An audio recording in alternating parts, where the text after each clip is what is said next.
good evening, and welcome to the Sleepless Curiosity. I'm glad you're here tonight, wherever in the world you're settling in from. In 1964, a Soviet scientist sat down and did something almost arrogant. He tried to build a ruler long enough to measure a god. He called it a scale, just 3 simple rungs, meant to rank civilizations by the one thing that can't be faked: how much raw power they command. But his 3 rungs couldn't hold what came after. Physicists kept climbing past his ceiling, past stars, past galaxies, past the universe itself, until the ladder arrived somewhere it was never supposed to reach. A tier where a civilization stops changing the rules of physics and starts writing them. A tier so vast our telescopes should be drowning in its light. And they aren't. They're silent. Tonight we climb every rung of that ladder, one terrifying step at a time, and by the end you'll understand exactly why that silence is the part real scientists can't explain away. One small favor before we drift into it. Hit subscribe if you're new here, leave a like, comment, and tell me where you're tuning in from tonight. It always amazes me how far these quiet little broadcasts travel. So get comfortable, settle in, and let's begin the climb.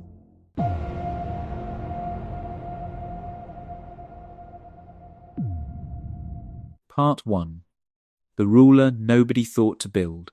Every civilization that has ever existed or ever will can in principle be measured with a single question. Not how kind is it, not how wise is it, not what does it believe, just this: how much energy can it get its hands on? That single question, asked seriously and followed all the way to its logical end, turns out to be one of the strangest doors in modern science. Because on the other side of it waits a ladder tall enough to make gods look like a rounding error. The man who built the ladder was not trying to write science fiction. He was trying to solve a very practical, very earthbound problem. His name was Nikolai Kardashev, a Soviet radio astronomer working in the early 1960s, a period when the search for other civilizations was just beginning to feel like something a serious scientist could admit to doing out loud. In 1963, there had been a brief flurry of excitement in the Soviet astronomical community over a distant radio source that for a few strange weeks some researchers wondered might be artificial. It turned out to be nothing of the kind, just a distant quasar behaving the way quasars behave. But the episode left Kardashev with a question that would not let go of him. If a real signal from a real civilization ever did arrive at a radio telescope, how would anyone know what kind of civilization had sent it? How strong could such a signal possibly be, and how would we judge its source? To answer that, he needed some way to sort civilizations, not by their culture or their history, but by something you could actually put a number on. And in 1964, he proposed exactly that. He suggested that any civilization, anywhere, could be classified by the total amount of energy it was capable of harnessing, and he sketched 3 broad categories to start with. A civilization that could capture and use all the energy available on its home planet. A civilization that could capture and use the entire energy output of its home star. And a civilization that could capture and use the energy of an entire galaxy, the combined light of hundreds of billions of suns turning together in the dark. 3 rungs. That was all Kardashev thought the universe could possibly need. He believed, reasonably enough for 1964, that the energy of a whole galaxy was so unfathomably large that no civilization, however old or however clever, could ever require more than that. He was being modest. In the 60 years since, other physicists picked up his 3 rungs and kept climbing past the galaxy, past the visible universe, past the point where energy itself stops being the right thing to measure, all the way up to a tier that any honest person would have to call divine, and then, astonishingly, one tier beyond even that. Tonight we are going to climb every one of those rungs together, from the ground floor all the way to the summit. And I want to be honest with you before we take the first step, because the honesty is part of what makes this whole climb worth taking seriously. The lower rungs of this ladder are grounded in real, working astronomy. There are telescopes pointed at real stars right now, hunting for the specific signatures a rung like this would leave behind. But the higher we climb, the thinner the ground beneath us becomes, until eventually we are standing entirely inside thought experiments built by serious physicists who are nonetheless doing something closer to philosophy than observation. I will tell you, honestly, at every step, which kind of ground we are standing on. Before we take a single step upward, though, we have to do something a little humbling. We have to find out where we actually stand right now, tonight, as a species. Because the ladder does not begin with some alien empire far away. It begins with us, and the place it puts us is lower than most people expect. The physicist Carl Sagan, working decades after Kardashev, took the 3 rigid rungs and turned them into a smooth, continuous slope, a formula that lets you plug in the raw wattage any civilization commands and get back a precise decimal position on the scale. It is a small piece of mathematics, but it does something uncomfortable.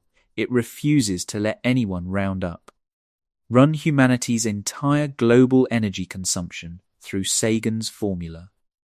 Every power plant, every furnace, every glowing screen on the planet combined, and the number that comes back is approximately 0.73, not 1, not even close to 1. A Type 1 civilization, on Kardashev's original scale, commands something on the order of 10 to the 16th watts, 10,000 trillion watts, flowing continuously, without pause, forever. Humanity today draws on the order of 18 to 20 trillion watts. That sounds enormous, and in every human sense it is. But set against the threshold for true planetary mastery, it is smaller by a factor of roughly 1,000. We are using something like 1,000th of what our own world actually offers us. The sunlight that strikes the Earth in a single hour carries more usable energy than our entire global civilization consumes in an entire year. And almost every bit of that hourly gift simply lands, warms the ground for a moment, and radiates back out into space completely untouched by anything we have built. Hold on to that number, 0.73, because we are going to meet it again much later in this story from a very different vantage point, looking back down at ourselves from somewhere near the top of everything. For now, just let it sit with you quietly in the dark. We have not reached the first rung of a 9-rung ladder. We are still standing at its foot, reaching upward, most of the way there, but not quite. A species that has learned to light its cities, but has not yet learned to use the full and complete energy of the single world beneath its feet. How long might it take us to close that gap? The physicist Michio Kaku offered a working estimate years ago that has become something of an anchor for this kind of thinking. If humanity's energy consumption keeps climbing at something close to its ordinary historical pace, somewhere around 3% growth a year, the pace of ordinary economic expansion, we could plausibly reach true Type 1 status within 1 to 2 centuries. 100 to 200 years. Not an evolutionary blink, but not a geological age either. Within the same rough framework, mastering an entire star, becoming a true Type 2 might take a few thousand years. Mastering a galaxy might take somewhere between 100,000 and 1,000,000 years. Those are not prophecies. They are simply what steady, uninterrupted growth implies, and they carry one very large, unstated assumption folded inside them, which is that we actually survive long enough to keep growing at all. Because here is the first genuinely uncomfortable truth buried inside this ladder, and it applies to us specifically, right now, tonight. The crossing from where we stand to true Type 1 status is not simply a matter of building bigger machines. It is dangerous. To become a planetary civilization, you must learn to command planetary scale energy, and you must do it while living on a planet whose climate, whose chemistry, whose fragile equilibrium is itself governed by exactly the energy flows you are learning to seize and redirect. A species climbing this particular slope acquires the power to remake its own world at almost precisely the same moment it acquires the temptation to do so carelessly. Some scientists have a name for this narrow, hazardous stretch of the climb. They call it a filter, a passage so dangerous that most civilizations attempting it may never make it through to the other side. And one of the genuinely open, genuinely unanswered questions sitting underneath this entire ladder is whether that filter lies behind us, already survived, or ahead of us, still waiting in the dark for our own turn to cross it. We do not know. We only know that right now, tonight, we are somewhere in the middle of the passage at 0.73. With the tools to remake our own planet already in our hands, and no guarantee at all that we will use them gently. That is the rung with our name written on it. It is the closest one. It is almost, but not quite, within reach, and it is only the very first step of 9. Part 2. The world that stops wasting itself. Try, for a moment, to imagine what a finished Type 1 civilization would actually look like from orbit, because the picture is stranger and quieter than most people expect. It would not look like a city stretched across the whole planet, glittering with unbroken light, the way we might picture in an old film. It would look almost the opposite. Deliberate, controlled. A world that has stopped losing. On a true Type 1 world, sunlight would not simply strike the ground and radiate away unused. Every surface capable of gathering energy would be gathering it, whether that meant vast fields of collectors carpeting the deserts, or arrays hanging in permanent sunlight in orbit, where the sun never sets and no cloud ever interrupts the harvest. The oceans, the winds, even the slow heat leaking upward from the planet's molten interior, all of it would be folded into a single working system. Nothing simply escaping into the dark the way it does on our world tonight. Kaku describes something even stranger than mere collection. He suggests that a genuine Type 1 civilization would not merely gather its planet's energy, it would begin to steer its planet's systems, because weather and geology are, underneath everything, simply energy in motion. A hurricane is not a mystery to a civilization that commands planetary power. It is a weather system that can be sensed in advance, gently redirected, eased before it ever has the chance to gather. An earthquake is not an unavoidable catastrophe.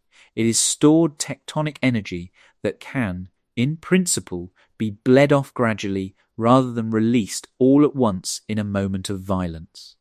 None of this is magic. It is simply the ordinary patient consequence of a civilization that finally commands the same raw power its own planet commands, and has learned, over some long span of trial and error, how to hold that power without dropping it. Picture that finished world for a moment, slowly turning beneath you. Its night side is not dark the way ours is dark tonight, scattered with the accidental orange glow of cities leaking half their light uselessly into the clouds above them. It is lit with intention, every joule accounted for, the whole planet operating as a single system that has simply stopped losing energy to waste. The storms that would once have flattened a coastline are felt coming and eased before they can build. The tremors that would once have leveled a city are released a little at a time, long before they can gather into something violent. Nothing about this world is wild, the way our world is still wild tonight, and nothing about it is loud. It is calm, lit, and entirely in control of the single sphere it stands on. That is a Type 1 world. We are not there. We are at 0.73, somewhere in the middle of the crossing, holding tools capable of reshaping our world with no absolute guarantee yet that we will choose to reshape it gently. It is worth naming, plainly, what would actually carry us the rest of the way there, because the answer is not mysterious science fiction hand-waving.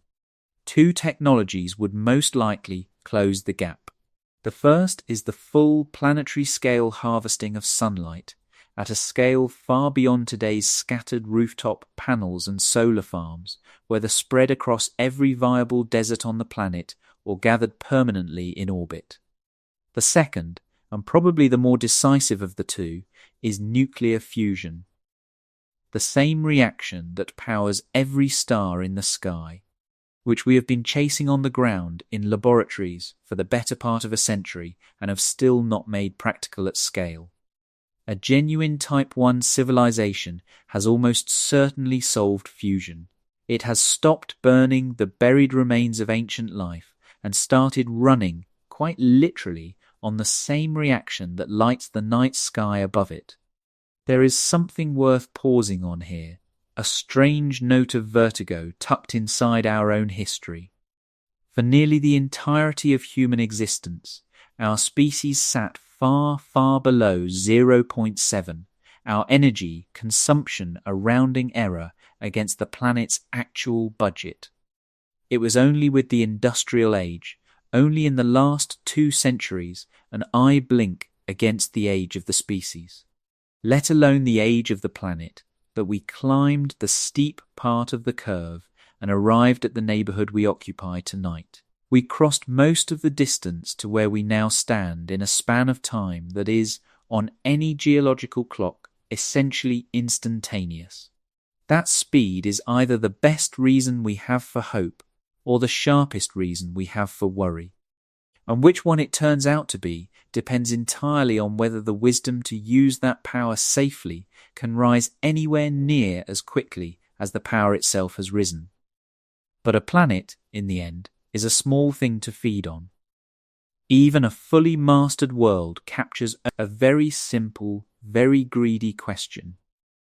Why should any of it get away? Has already stepped off the first rung of the ladder and onto the second. The second rung belongs to a civilization that decided the answer to that question was none of it and set out, quite literally, to catch a star. To catch a star is a strange ambition, and it is worth sitting with exactly how strange it is before we describe what it would mean. A star is not a resource the way a coal seam or a river is a resource. A star is a continuous, self-sustaining thermonuclear furnace roughly the size of 1,000,000 Earths, pouring light into space in every direction at once, and it has been doing this in the case of our own sun for 4.5 billion years already, with billions more years of fuel still ahead of it. A Type 2 civilization is one that has decided to capture that entire output, not a fraction of it, not merely the sliver that happens to strike a conveniently placed planet. All of it, every photon the star produces, gathered and put to use so that essentially nothing escapes unused into the surrounding dark. Kardashev placed the energy output of a genuine Type 2 civilization at somewhere around 4 times 10 to the 26th power watts. Set that beside the Type 1 threshold of 10 to the 16th watts, and you find the second rung sitting roughly 100 billion times above the first. Not 100 times. Not 100,000 times. 100 billion times more power than a civilization that already commands its entire homeworld. The reason for that staggering gap comes down to simple geometry.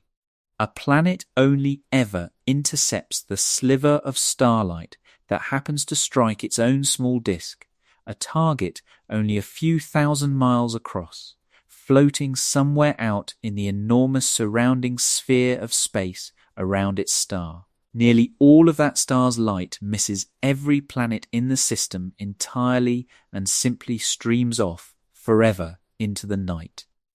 A Type 2 civilization is one that has stopped that waste. It has positioned itself, in effect, all the way around its star and let nothing slip past uncaptured. There is a name for the structure that would accomplish this, and the name has become genuinely famous, though its fame carries with it a small, persistent misunderstanding worth clearing up before we go any further. It is called a Dyson sphere, and the story of where that idea actually came from and what it actually predicted is where we are going next. Part 3. The idea that learned to hide in heat. The physicist Freeman Dyson introduced this idea to the scientific world in 1960 in a short and now legendary paper published in the journal Science, carrying the almost bureaucratically dry title Search for Artificial Stellar Sources of Infrared Radiation. Most people, hearing the phrase Dyson sphere for the first time, picture something rigid, a single solid shell wrapped completely around a star like a hollow metal ball with the star trapped, burning at its center, and a civilization living somewhere on the sphere's inner surface. Dyson himself never meant that. He knew a rigid shell of that scale would be gravitationally and structurally unstable, and that it would require far more raw material than any planetary system is likely to actually contain. What Dyson imagined instead was looser, stranger, and far more physically plausible. He imagined a swarm. Not one continuous shell, but a vast, uncounted cloud of separate individual collectors, each one following its own independent orbit, each one drinking in a modest share of the star's light, and together, given enough time and enough of them, surrounding the star so thoroughly that its light is captured almost in its entirety. Dyson was honest in his paper about where the seed of the idea had actually come from. He credited the science fiction writer Olaf Stapledon, whose 1937 novel Star Maker had described almost exactly this kind of structure ringing the stars of a distant galaxy. Dyson took a novelist's image and did something a novelist could not do. He turned it into a working physics problem, complete with real numbers, and then he asked the question that made him matter to every search that has followed since. If a civilization out there had already built such a swarm, how, from all the way over here, would we ever actually know? His answer is the beating heart of everything that follows on this ladder, so it is worth walking through it slowly, because it is one of the most elegant ideas in the entire search for other civilizations. Energy, Dyson understood, cannot simply be destroyed. It can only be moved, transformed, converted from one form into another. When a Type 2 civilization captures its star's light and puts that light to work, running its machines, its cities, its computation. Whatever such a civilization actually does with its power, that energy does not vanish once it has been used. It cannot. The laws of thermodynamics forbid it outright. Used energy has to go somewhere, and where it goes, always without exception, is out, radiated away as low-grade heat. Not the brilliant, visible starlight the star originally produced, but something cooler, redder, glowing at the far infrared end of the spectrum. This is waste heat. Every engine produces it, every living body produces it, and a structure vast enough to swallow an entire star's output would produce it on a scale that nothing natural of a comparable size and temperature could easily mimic. That is the signature. That is what Dyson told the astronomers who came after him to go looking for. Not a shape silhouetted against the star. Not a shadow. Heat. A star that appeared dimmer than it should in ordinary visible light while glowing far more brightly than it should in the infrared, as though its light were being intercepted somewhere, used, and then quietly re-emitted as warmth. And here is the crucial thing worth carrying with us all the way to the very top of this ladder tonight. You cannot hide it. A civilization can build whatever it likes around its star, in whatever style suits its purpose, for reasons we could never guess from this distance. But it cannot break the second law of thermodynamics. It cannot use energy without shedding heat as a byproduct. That waste heat is a fingerprint no amount of advancement can ever fully wipe away. Let us stand inside the idea for a moment before we test it against the real sky. Picture yourself on an airless moon, circling a world that circles a star being slowly, patiently taken apart for its light. Overhead, the star does not simply rise and set the way ours does. It hangs there, fixed, and it flickers. Where there was once a single clean point of fire, there is now a slow, shifting lattice of shadow sliding across it, thousands upon thousands of collectors, each vast, each on its own patient orbit, each one passing between you and the light in turn. The star dims by degrees you could almost count on your fingers, a little more of it captured with every structure that drifts past. And on the near side of each collector, the side turned away from the star and toward the waiting dark, there is a faint red warmth, like the last glow of a coal that has almost burned itself out. That glow is the used light. That glow is the exhaust. That glow is the heat the builders could not keep, no matter how advanced they had become. And it is the only thing in this entire scene that would ever give them away. Now bring that picture back down to a real telescope, a real star, and a real night when the search stopped being pure theory. The star is catalogued as Kick 8462852, sitting roughly 1,000 light years from us. For most of astronomy's history it was nothing, an unremarkable point among millions. Then came the Kepler Space Telescope, staring at one patch of sky for years, measuring the brightness of over 150,000 stars again and again, watching for the tiny regular dips that betray a planet crossing in front of its sun. And the light from this one star did something no one had a tidy explanation for. It dipped, but not the way a planet makes a star dip. A planet produces a small, clean, repeating shadow arriving like clockwork, a fraction of a percent, over and over, on schedule. This star dropped in brightness by enormous, irregular amounts, once by over 20%, with no clean period, no repeating pattern anyone could fit to it. A 20% dip is not a planet. Even a world the size of Jupiter blocks only about 1% of a star this size.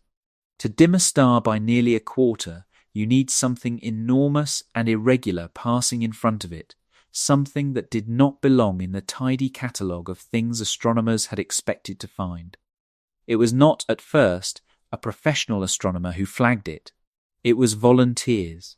The sheer volume of light curves coming out of Kepler was more than the professional team could examine by eye alone. So the data had been opened to the public through a citizen science project, and it was ordinary people, scrolling patiently through star after star, who marked this particular one as bizarre. The astronomer who led the formal study of the anomaly published a paper that quickly became known, informally, by the question the researchers kept asking one another. Where is the flux? Where has the missing light actually gone? That question gave the star its nicknames, and for a while in the middle of the last decade, one flickering star became the most closely watched point of light in the sky, because it was the first time Dyson's 55-year-old idea had a real address to point at. Another astronomer said the quiet part out loud, noting carefully, with all appropriate caution, that the pattern was at least consistent with what you might expect from a partially built megastructure, a swarm still under construction, catching starlight unevenly as it grew. He did not claim it was extraterrestrial engineering. He said it was worth taking seriously precisely because nothing more ordinary fit the data cleanly. And the wider world, which had been waiting a long time for exactly that sentence, briefly lost its composure. So what did the flux turn out to be? The honest answer, arriving gradually over the following years, was a slow and gentle deflation. Follow-up observations across multiple space telescopes eventually caught the star dimming again in real time. And this time, astronomers could measure the dimming across different colors of light. A solid structure, a genuine megastructure, would block every color of light more or less equally. A wall is a wall. It does not particularly care whether the light passing behind it is blue or red. But this dimming was uneven, noticeably stronger in ultraviolet light than in infrared, and that specific difference is the fingerprint not of a wall but of dust, because fine dust grains scatter short wavelengths of light far more efficiently than long ones. The blocker was not a swarm of collectors after all. It was almost certainly a slowly circling cloud of fine dust, dimming the star's colors unevenly because that is simply what dust does, and a megastructure does not. That is how the most famous candidate faded, not with a single dramatic disproof shouted from a rooftop, but with a careful, patient measurement of colors quietly pointing toward known physics. And it is worth sitting with how that actually felt, because it is a feeling this whole climb will return to again and again. There was relief in it, the ordinary, familiar relief of a mystery resolving back into known science. And underneath that relief, there was a small, real loneliness. Because the sky had offered its single best candidate for a star being harvested by somebody else. And then, quietly, the sky had taken it back. The search did not stop there. It never does.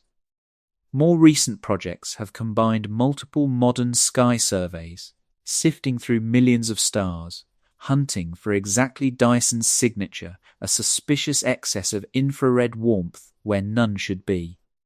And each time a handful of candidates are flagged, the same pattern repeats itself, almost ritually. Excitement, careful follow-up, and then, more often than not, a mundane explanation waiting patiently underneath. Distant dust-shrouded galaxies happening to sit almost directly behind a nearby star, their faint glow blending together and faking the very signature astronomers were hunting for. So where does that leave the second rung tonight? It leaves us with no confirmed Type 2 civilization anywhere in the sky and a track record in which every promising candidate has, so far, dissolved back into dust or distance or coincidence the moment we looked closer. That could feel discouraging. But notice what the search itself is actually built on, because it is the sturdiest idea we will meet on this entire climb. It is built on Dyson's simple, unbreakable point about heat. If star harvesters exist anywhere nearby, they cannot be truly invisible, because they cannot stop shedding waste heat any more than your own body can stop being warm, which means the sky is, in a very real sense, a fair test. And so far, at the scale of individual stars, the test keeps coming back the same way. Quiet. Part 4. The galaxy that would not glow. A single star, in the end, is still a small appetite. There are 400 billion of them in our own galaxy alone, and a Type 2 civilization has only ever solved the problem of one. The next rung on this ladder belongs to a civilization that looked up at the whole glittering wheel of the Milky Way. Hundreds of billions of stars turning slowly together in the dark, and was not satisfied with just one of them. Try for a moment to hold the actual size of that prize in your mind. Our own galaxy measures roughly 100,000 light-years across, which means that light itself, the fastest thing in the universe, needs 100,000 years just to cross from one edge to the other. Every star inside that immense wheel is, in principle, a potential Type 2 project waiting to happen. A Type 3 civilization is one that has done this, not to a handful of stars, but across the whole galaxy, industrializing suns by the hundreds of billions until the combined output of an entire galaxy sits under its command. Kardashev placed that level of power at somewhere around 4 times 10 to the 37th watts, another 100 billion-fold leap above the star-harvesting civilization we just left behind. We are 3 rungs up now, and each rung has multiplied our starting point by 100 billion, twice over. The numbers have long since left every human reference point behind. There is no gentle way to picture what a galaxy-spanning civilization would actually be doing, because the honest picture is one of a galaxy being systematically consumed, not destroyed in fire, not annihilated in some cataclysm, but dismantled for use, star by star, system by system, its light diverted from the empty night into whatever work such a civilization performs. And here the idea Dyson planted at the previous rung grows into something you can search for across the entire visible sky, because the same law that governs one collector governs 100 billion of them at once. A single Dyson swarm glows warm in the infrared, a galaxy full of them, a galaxy whose starlight is being systematically caught, used, and shed as low-grade warmth, would glow warm in the infrared as a whole. It would look too red, too warm for the number of stars it appeared to contain, because so much of its visible starlight would have already been converted into heat before it ever reached us. That wrongness is a signature you can hunt for, not one star at a time, but one galaxy at a time, sweeping across the entire observable sky. A survey built specifically for this purpose combed through roughly 100,000 galaxies using an infrared space telescope designed to map exactly the wavelengths where waste heat lives. For each galaxy, researchers asked Dyson's question at galactic scale: is this galaxy glowing with more mid-infrared heat than its visible starlight alone can explain? Is anyone in there catching the light? The answer, when it came, is one of the quietest and most important results in the entire search for other civilizations, precisely because of what it did not find. Out of 100,000 galaxies examined, not one showed the signature of a civilization harvesting the bulk of its own starlight. None of them glowed the way a thoroughly industrialized galaxy should glow. A small handful were unusual enough in the mid-infrared to deserve a second look, but even those turned out to be almost certainly natural galaxies busy with furious star formation, wrapped in ordinary dust that glows warm on its own, with no civilization required to explain them. The survey did not find a single convincing galaxy-spanning empire. It found 100,000 islands of stars, and every one of them, as far as the heat could tell, was running on nothing but ordinary, unadorned physics. Let that number actually land, because it is easy to say 100,000 galaxies and let it slide past unfelt. A single galaxy holds 100 billion stars. 100,000 galaxies is 100,000 times that. An accounting of stars with more zeros than the mind comfortably tracks. Each star a potential sun to be harvested, each galaxy a potential empire. The survey looked at all of them, asked each one whether a civilization had lit it up with the warmth of its own industry, and the readout came back, across the entire sample, essentially dark. Stand inside that result for a moment in the immersive way, because the abstraction hides the feeling of it. Imagine drifting through a spiral arm of a galaxy that a Type 3 civilization is in the middle of harvesting. The arm was once a bright, crowded river of suns. Now ahead of you, it is going out, not exploding, not dying in violence, simply dimming, one star at a time, as though someone were walking slowly down the length of the arm, wrapping each sun in turn until its light no longer escapes. The visible sky around you thins and darkens, star by star. If you had only your eyes, you might think the galaxy was somehow emptying, but lift an infrared eye to the same scene, and the darkness reveals itself as a kind of lie. The whole region burns a dull, even red, the temperature of a warm room spread smoothly across 10,000 light years. That is what a Type 3 would look like from the inside. Not a fire, a warmth. A galaxy quietly converted from light into work, its brilliance spent, its heat still leaking gently into a night that has nowhere else to put it. That is the thing the survey went looking for across 100,000 galaxies. That is the thing it did not find.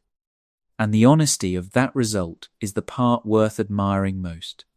The researchers did not bury a null result or dress it up as a maybe. They published the silence itself as a finding, which is what good, careful science actually looks like. They framed the work as a pilot study, a proof that the method itself works, and they were exact about what the data could and could not rule out. What it can say, in bounded and defensible terms, is this. Galaxy-spanning civilizations that reprocess most of their starlight into waste heat are, at the very most, extraordinarily rare in the nearby universe. Not one clear example among 100,000 candidates. That is not proof that Type 3 civilizations are impossible.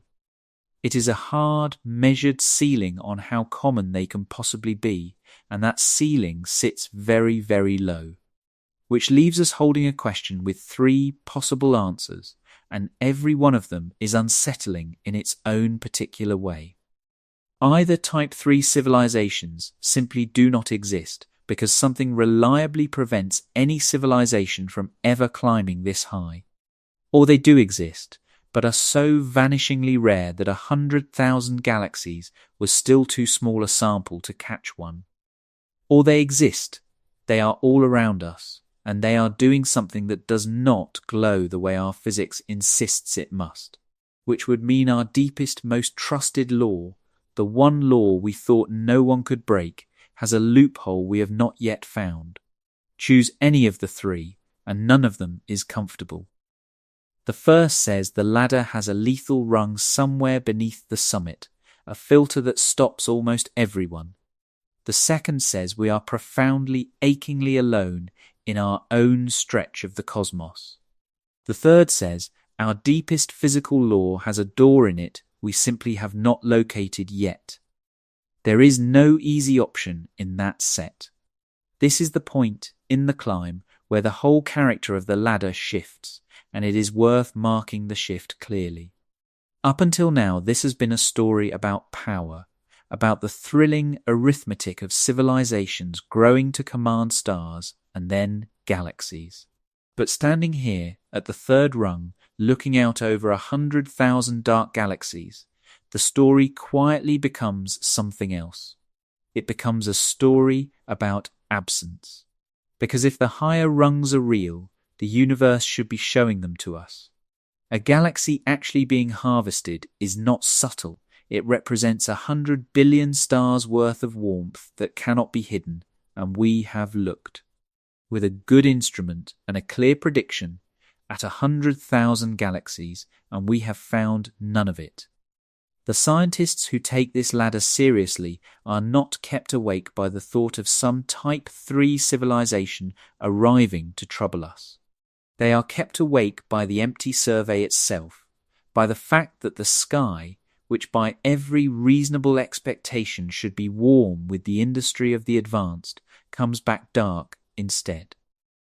It is worth understanding, briefly, just how demanding the logistics of a true Type 3 would actually be, because the scale of the undertaking helps explain why the silence is so troubling.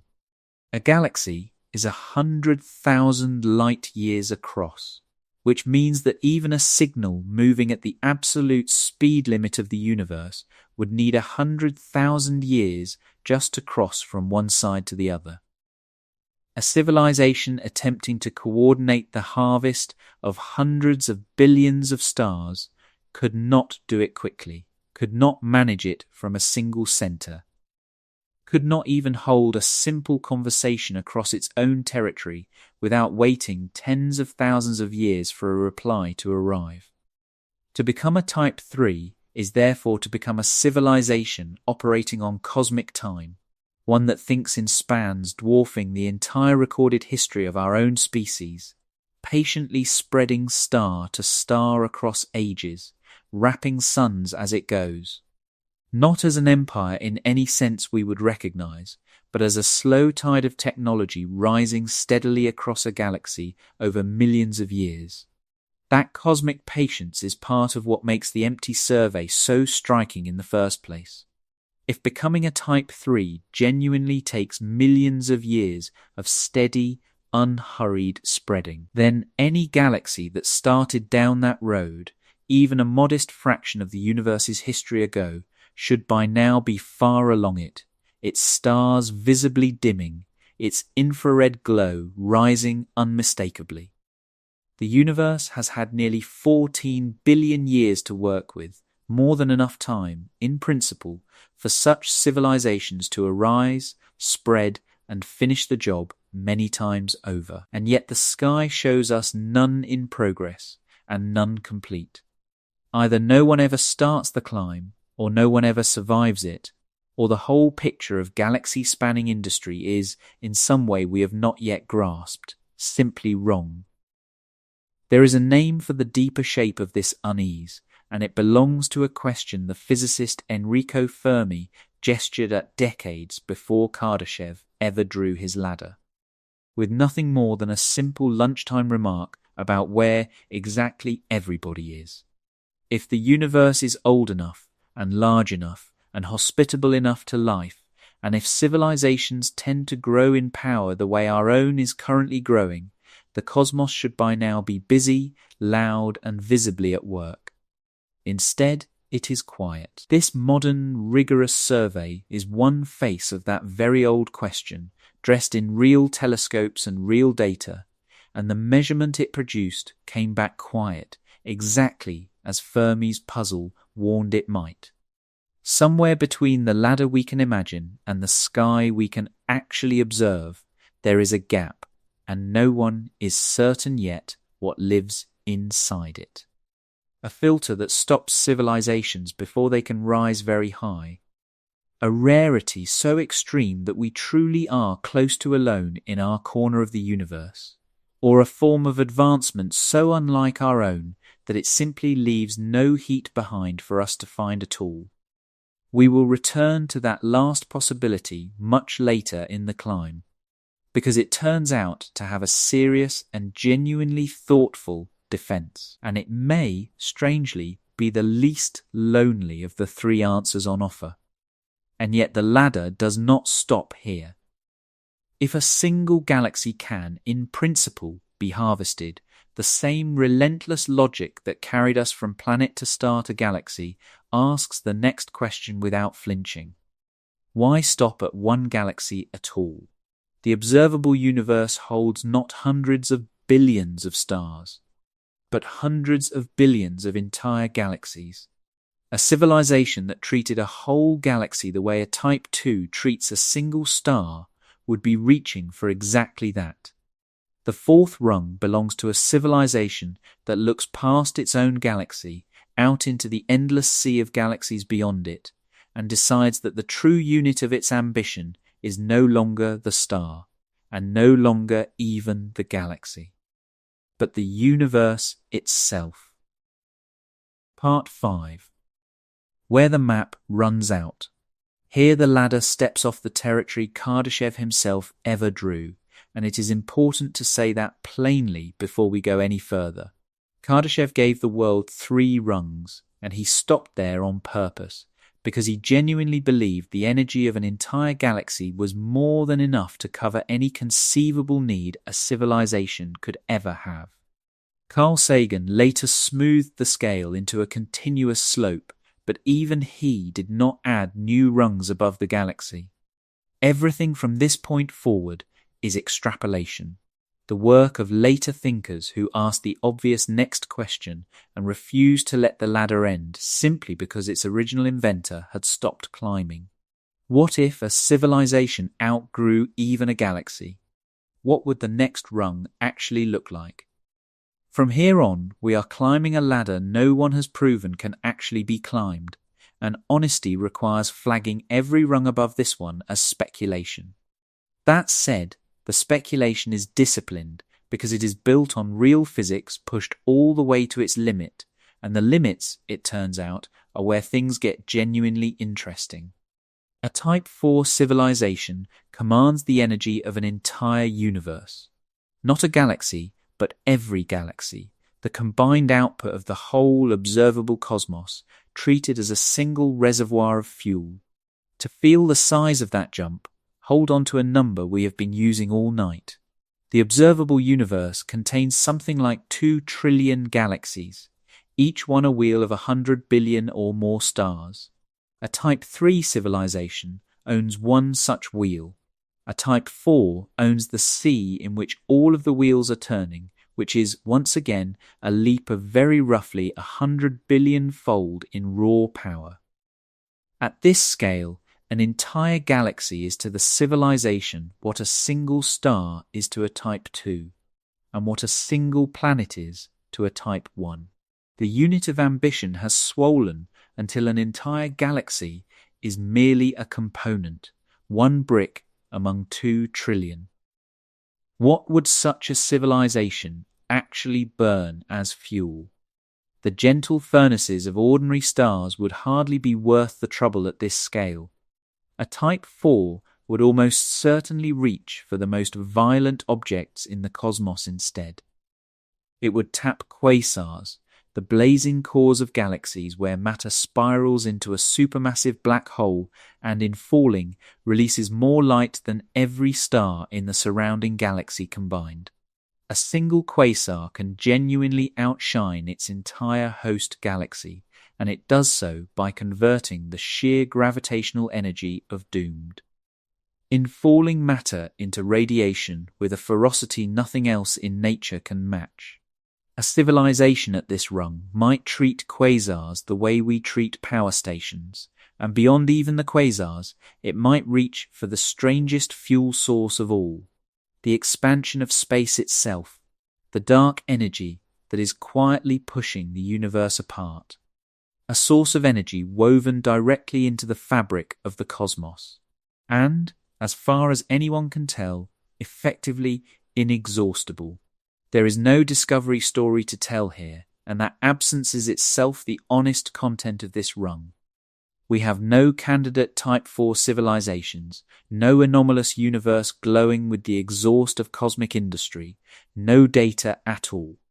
Type 4 lives entirely in the space between what the equations seem to permit and what nature has ever actually shown us. It belongs on this list because the ladder's own internal logic demands it. If the measure of a civilization is simply how much energy it commands, there is no principal place for the scale to stop. There is no line anywhere in the physics that says a galaxy is the natural ceiling of ambition. So the thought experiment keeps climbing, and it runs almost immediately into a wall, and the wall happens to be one of the most beautiful and sobering facts in all of modern cosmology. The wall is the expansion of the universe. Space is not static. It has been expanding since the very beginning, and that expansion is not slowing down. It is speeding up, driven by that same dark energy, so that distant galaxies are not merely far away, they are growing farther away faster and faster as space itself stretches between us and them. This has a consequence that is easy to state and remarkably hard to fully absorb. There is a horizon, a distance beyond which galaxies are receding so quickly that their light will never reach us again, and beyond which we could never travel no matter how fast we flew, because the space in between is opening up faster than any ship could ever hope to close it. Galaxies are crossing that horizon all the time, right now, tonight, slipping out of our reach forever, carried off by the expansion into a place from which nothing ever returns. For a Type 4 civilization, that horizon is not a curiosity, it is a deadline written directly into the laws of physics.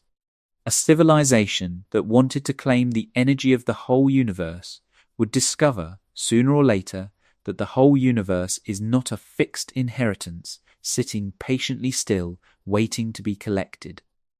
It is a fortune actively fleeing, galaxy by galaxy, over the horizon and permanently out of reach.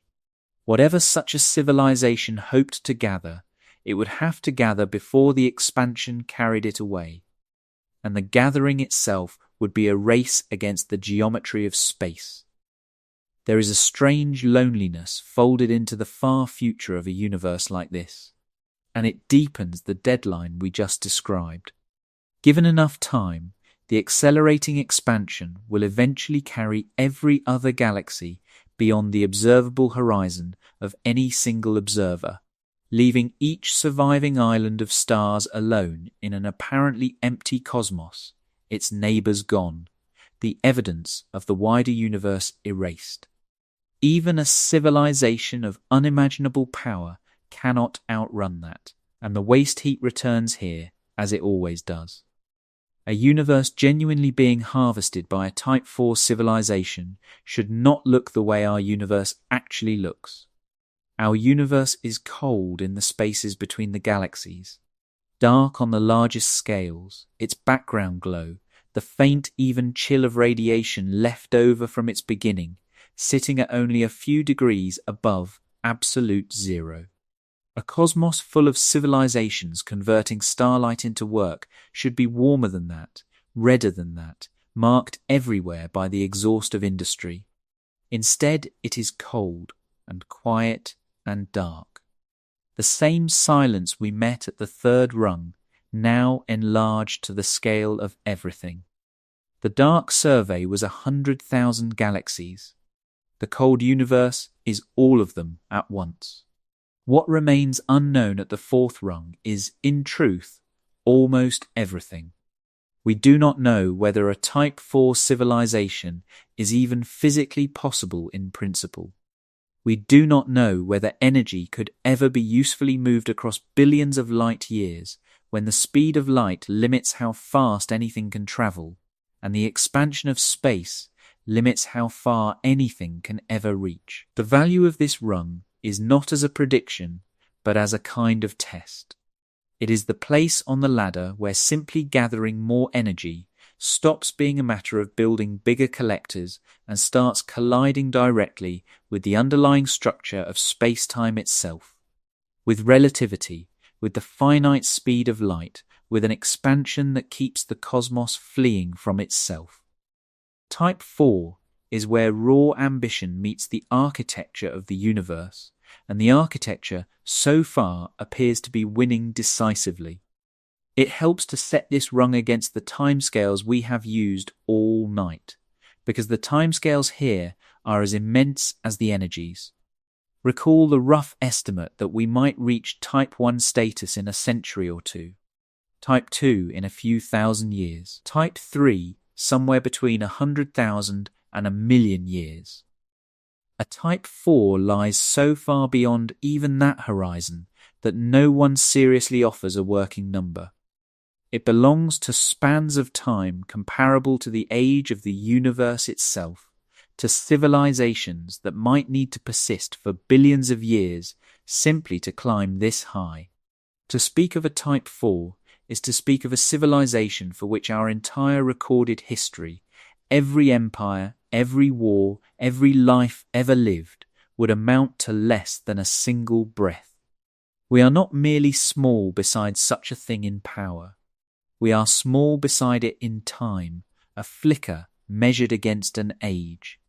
There is a particular kind of engineering worth mentioning here, because it shows how a civilization might not merely harvest the cosmos, but actively rearrange it.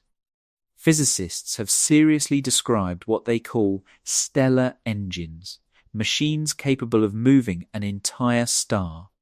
One proposed version is disarmingly simple, a single enormous mirror held on one side of a star, balanced by the gentle, constant pressure of the starlight itself, so that it neither falls inward nor drifts away. By reflecting the star's own light preferentially in one direction, the mirror creates a slow, permanent imbalance, and over very long stretches of time, that imbalance pushes the star and everything orbiting it gradually across the galaxy. It is, in effect, a way of steering an entire solar system. A civilization operating at this level of the ladder would not be limited to merely catching starlight.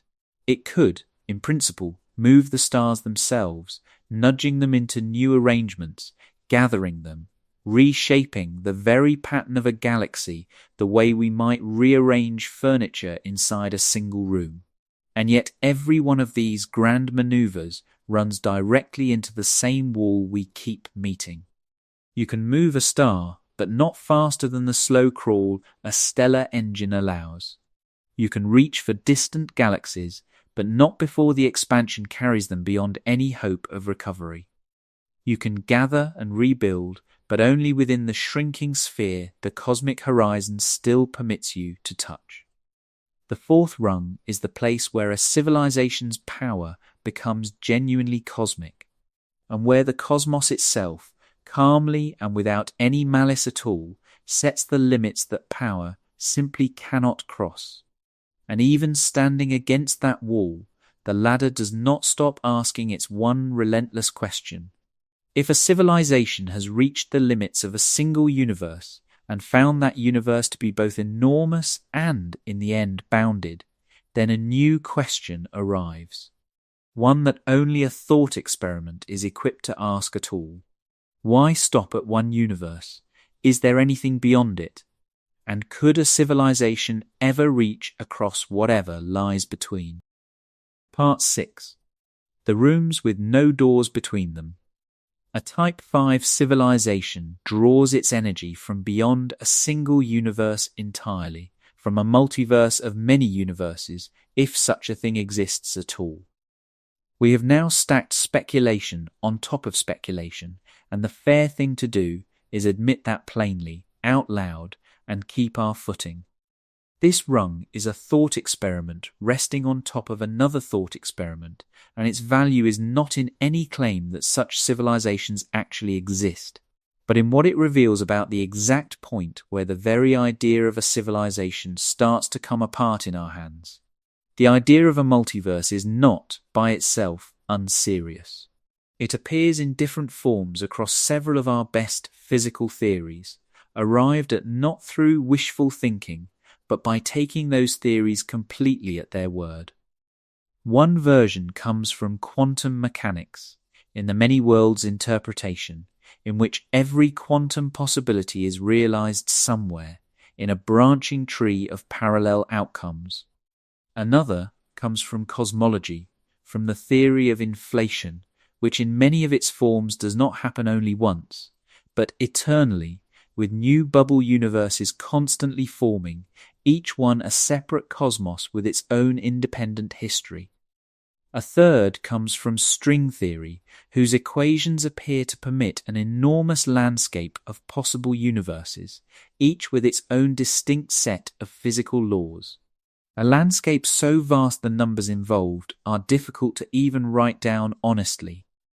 These are real ideas, held seriously by real physicists. What no theory supports, not a single one, is the notion that a civilization could reach across from one universe into another and haul energy back with it.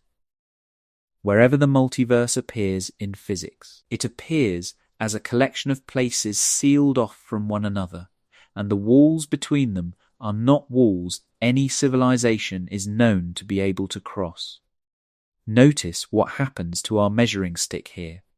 All the way up this ladder, we have ranked civilizations by a single number, by watts, by raw energy commanded, and each rung multiplied the last by roughly 100 billion. At the fifth rung, the number simply gives out. There is no meaningful wattage for a Type 5 civilization, because the energy of infinite universes is not a quantity physics can hand you. Infinity is not a bigger number. It is the absence of a number, the point where the arithmetic that carried us this far stops returning answers. So the fifth rung is defined not by a figure, but by a scope, by the claim that its reach extends past the single universe that contains every scrap of evidence we have ever gathered about anything. Even here, though, the more careful thinkers try to keep one foot on solid ground, and it is worth honouring the attempt. If crossing between universes is possible at all, it would almost certainly require the manipulation of space-time on a scale our physics permits only on paper. Things like traversable wormholes, bridges between distant points, or distant cosmoses, held open against their own tendency to collapse.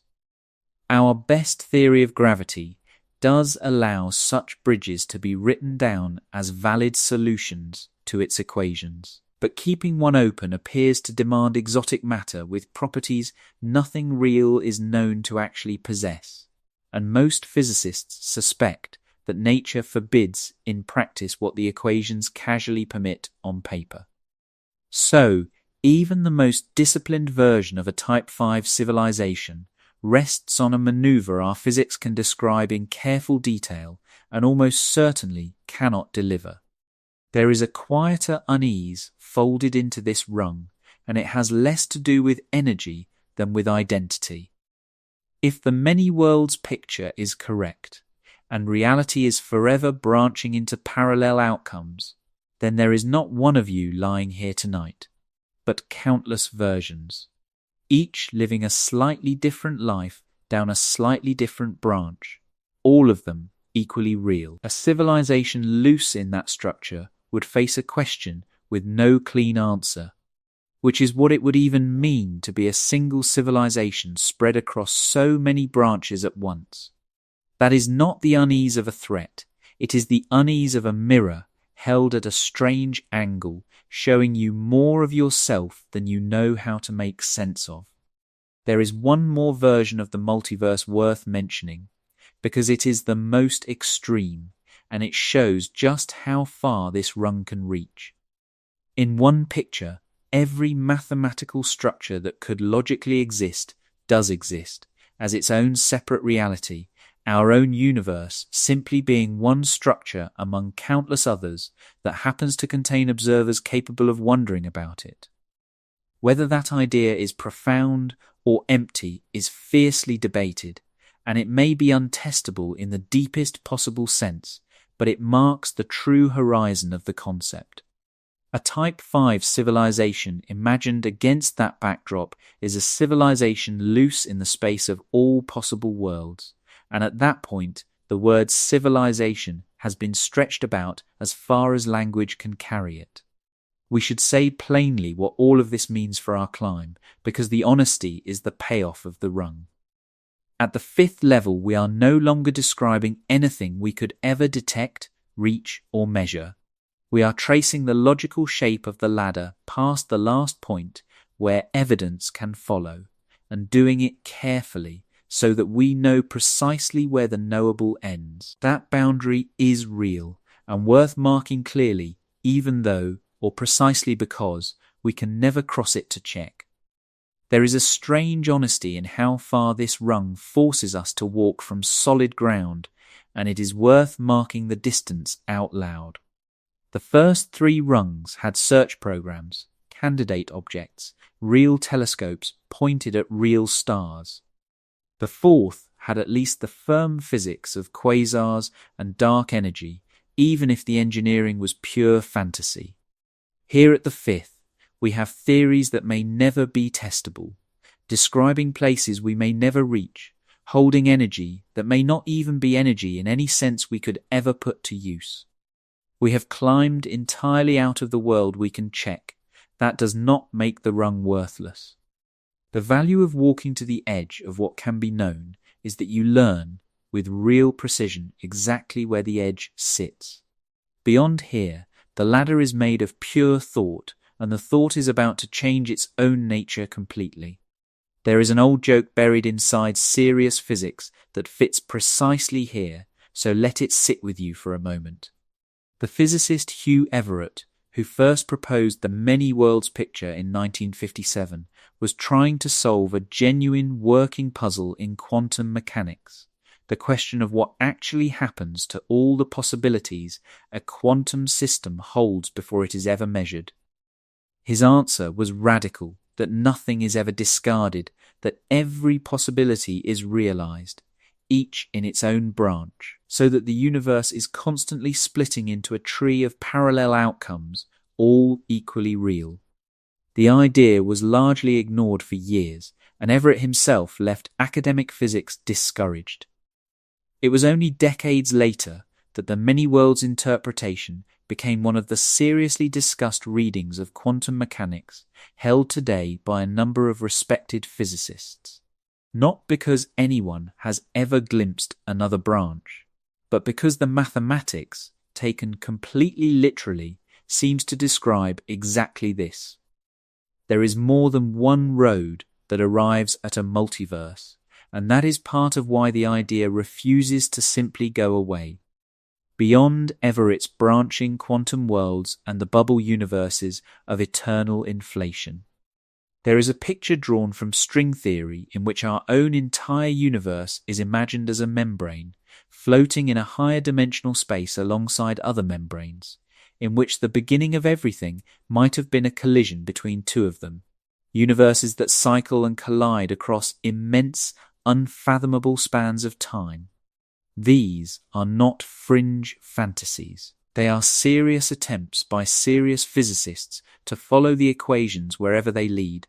What none of them offers, and this is the point that keeps pulling us back down to Earth, is any mechanism by which a civilization living inside one universe could ever reach into another and draw power out of it.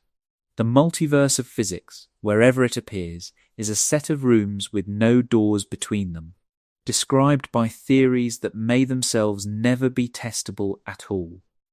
The debate over whether an untestable idea has any place inside science is real, and it is heated, and it matters here, because it marks the exact spot where our ladder finally passes out of the empirical world entirely. And yet even at that edge, the ladder has one more move left, and it is a move that changes the entire nature of the question. So far, every rung has asked how much a civilization can gather, how much energy, how much territory, how many universes. Past this point, gathering stops being the measure entirely. A civilization that has reached the very limits of energy, that has run out of universes to add to its account, might turn its attention from how much of the universe it can hold to something deeper and considerably more unsettling. Not how much it can hold, but how much of the universe's own rules it can rewrite. Part 7. The civilization that edits the rulebook. A Type 6 civilization is defined not by how much energy it gathers, but by what it can do to the rules themselves. Up to now, every rung has represented a bigger appetite, a wider reach, a larger share of the cosmos brought under command. The sixth rung is a fundamentally different kind of thing. It is a civilization that has learned to reach beneath the surface of physical reality and adjust the machinery itself, to change the fundamental constants of nature, to alter the laws themselves, and, in the fullest version of the idea, to author entirely new universes with whatever physics it chooses to write into them. It is the difference between a civilization that plays the game with unmatched skill and a civilization that can simply edit the rulebook. This rung comes with a genuine surprise. because it is the point where the whole notion of what advancement even means quietly turns itself inside out. For most of this climb, we have assumed that advanced means bigger, more energy, more territory, more stars, more galaxies. That assumption feels so natural we rarely stop to examine it.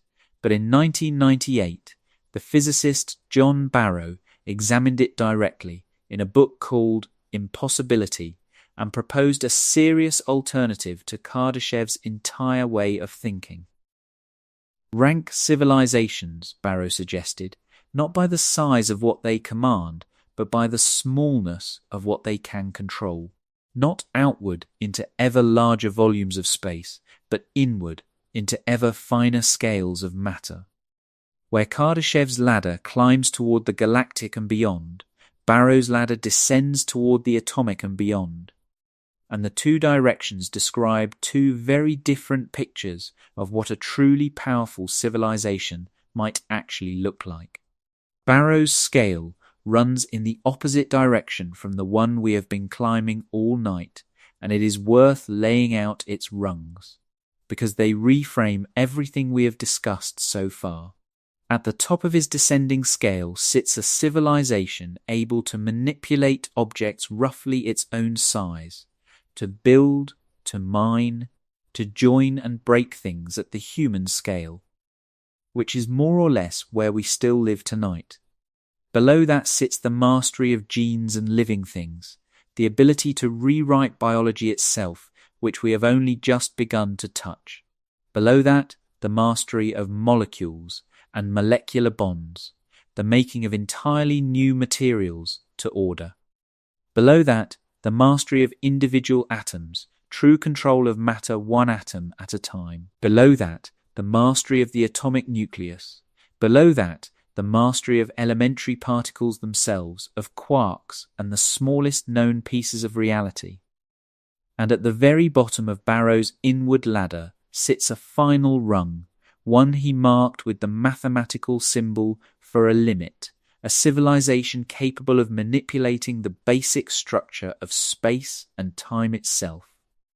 Barrow called this descent inward the truer measure of power, and he had a serious reason for saying so. If real mastery means going small rather than going big, then the most advanced civilizations in the universe might be the least visible ones. A civilization that expands outward, wrapping stars and harvesting galaxies, leaves an enormous mark. Precisely the waste heat we have spent this whole climb hunting for and failing to find. But a civilization that turns inward instead, pouring its genius into controlling matter at finer and finer scales, might have no need to sprawl across the sky at all.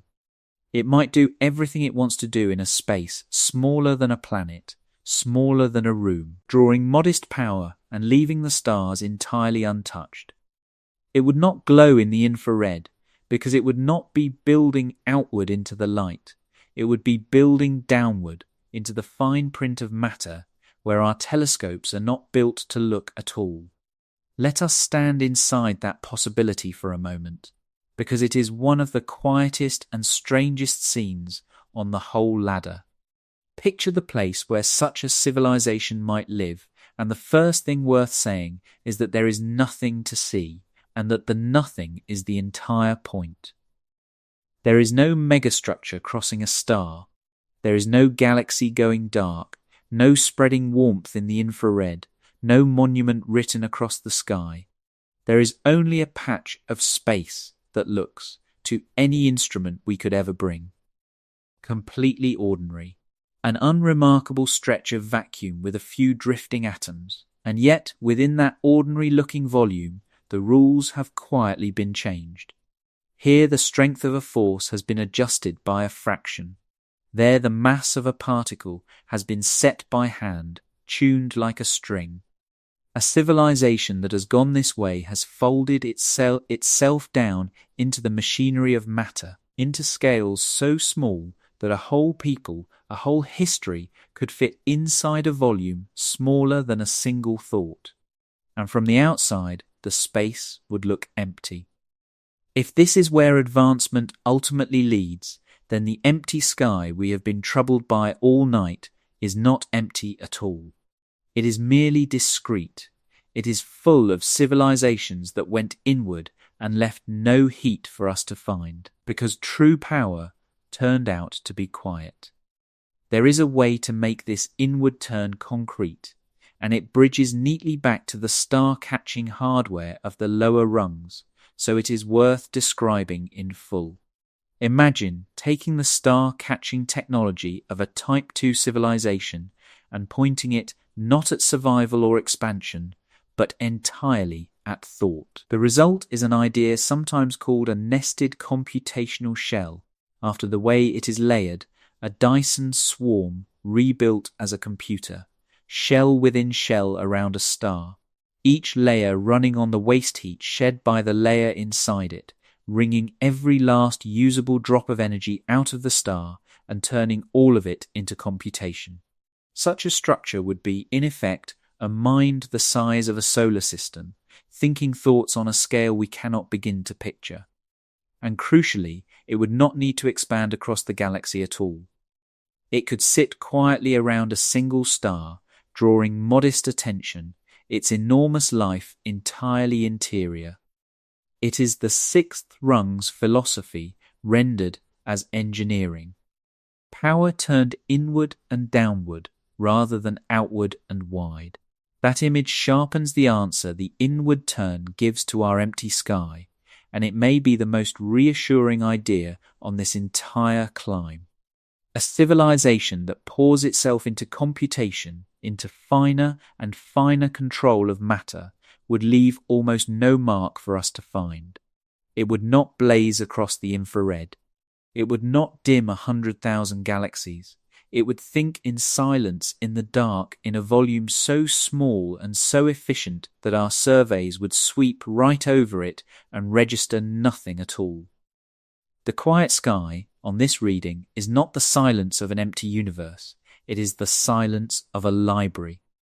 It is what a cosmos full of advanced minds actually sounds like if advancement means going inward, because thought, unlike industry, does not shout. This is why Barrow's reversal unsettles and comforts in equal measure. It suggests that the loneliness we felt staring at 100,000 dark galaxies may have been a misreading. The galaxies were not empty, they were discrete. The most advanced civilizations were not missing. They were small and quiet and turned inward toward depths we cannot see into, present in a way that leaves no heat and makes no sound. We were looking for fire, and advancement had become thought, and thought casts no shadow on our instruments. The dream of going small has a founding moment in modern physics, and it belongs to Richard Feynman. In 1959, in a lecture with the memorable title "There's Plenty of Room at the Bottom," Feynman asked what would stop us from arranging matter atom by atom, from writing the entire contents of a library on the head of a pin, from building machines so small they worked at the scale of individual molecules. At the time, it sounded like fantasy. Decades later, the entire field of nanotechnology grew directly out of that provocation. Feynman's lecture is, in a sense, the first step onto Barrow's inward ladder taken deliberately, a physicist looking not up at the stars, but down into the fine structure of matter, and seeing correctly that there was an enormous amount of room down there, and an enormous amount of power waiting in learning to use it. The reason the lowest rungs of the inward ladder matter so much comes back to a strange and deep fact about our own universe, the fact of fine-tuning. The universe we live in is governed by a handful of numbers: the strength of gravity, the strength of the force that binds atomic nuclei, the mass of the electron, the amount of dark energy, and these numbers sit within a narrow band that happens to allow complexity to exist at all. Nudge several of them, even slightly, and you get a universe with no stars, no atoms, no chemistry, a sterile cosmos where nothing resembling life could ever form. Why the numbers fall where they do is one of the deepest unanswered questions in all of physics. But the point for our ladder is this. A civilization that could reach in and set those numbers would be holding the deepest lever there is. It would not be building within the universe. It would be choosing what kind of universe there is. There is a caution folded into this rung as well, and it is worth naming plainly. Physicists have speculated that the vacuum of space, the seemingly empty background of everything, might not sit in its truest, lowest possible energy state, and that a sufficiently violent disturbance of the underlying fields could, in principle, tip a region into a lower state, a change that would then spread outward at the speed of light, rewriting the laws of physics as it went. It is called vacuum decay, and it is almost certainly not something any of us could ever trigger. But it hangs over the idea of a Type 6 civilization as a genuine warning. To hold the constants of nature in your hands is to hold the stability of everything, and the line between editing a universe and ending one may be thinner than any civilization would ever like. There is a version of this idea offered by the futurist John Smart, sometimes called the transcension hypothesis, the notion that advanced civilizations do not expand outward across the galaxy at all, but instead migrate steadily inward toward ever smaller, denser, faster arrangements of matter and computation, approaching conditions more like the inside of a black hole than the surface of a colonized world. If that is genuinely what advancement does, given enough time, then it explains the empty sky in a single stroke. Civilizations are not missing because they died, and not hidden because they are shy. They are missing from the sky because the direction of progress points away from the sky entirely, down into the small and the dense, where our telescopes were never going to find them. And if a civilization can turn that far inward, mastering matter all the way down to the very structure of space and time, then there is only one direction left for the ladder to go. Not deeper in and not wider out, but off the stage altogether. Part 8. The pattern that no longer needs a stage. A Type 7 civilization exists outside the space and time of any single universe at all. It is no longer made of matter in the ordinary sense, no longer a species with bodies and machines, but something closer to organized energy and information, persisting on its own, independent of any particular cosmos to live inside. This is the rung where the word civilization travels so far from anything we know that it begins to function less as a description and more as a question. And the question it asks is one of the oldest we have. Can mind, can pattern, can information itself outlast the physical stage that first gave rise to it? We should be clear that this is pure thought experiment, and we will treat it as one. But it is a thought experiment that touches some of the deepest unresolved questions in real physics, and that is why it earns a place near the very top of this ladder. At this rung, a civilization is better understood not as a thing, but as a process. Think of what a civilization fundamentally is, underneath the bodies and the buildings. It is a pattern, an immense self-sustaining arrangement of information, processing, remembering, deciding, persisting on every rung below this one. That pattern has needed a physical home, a substrate, matter and energy arranged to carry it, whether that substrate was biological brains or machines or something woven into the structure of a star. A Type 7 civilization has, in the language of the thought experiment, decoupled the pattern from the substrate entirely. It has become information that no longer depends on any specific physical thing to exist, a process that can persist even as the matter beneath it changes, or falls away or is replaced entirely. No number applies at the 7th rung, and the reason is worth stating precisely. All the way up the ladder, energy was the measure, watts were the currency, and even when the arithmetic gave out at the fifth rung, we were still technically talking about energy, still describing civilizations by how much of it they could reach. Here that stops entirely. A Type 7 civilization is defined by its independence from the physical stage on which energy is even measured. Asking how many watts it commands is like asking how much a piece of music weighs. The question belongs to a category the thing itself has already left behind. The right question is no longer how much power, but what is it made of, and whether what it is made of even needs the physical world at all. There is no discovery story here, and there will not be one. And yet the rung is not built on nothing, because it borrows from real and genuinely open questions in physics rather than inventing its foundations from scratch. Physicists do seriously ask whether information is, at the deepest level, more fundamental than matter, whether the universe is, in some sense, made of information, with matter simply its outward expression rather than the other way around.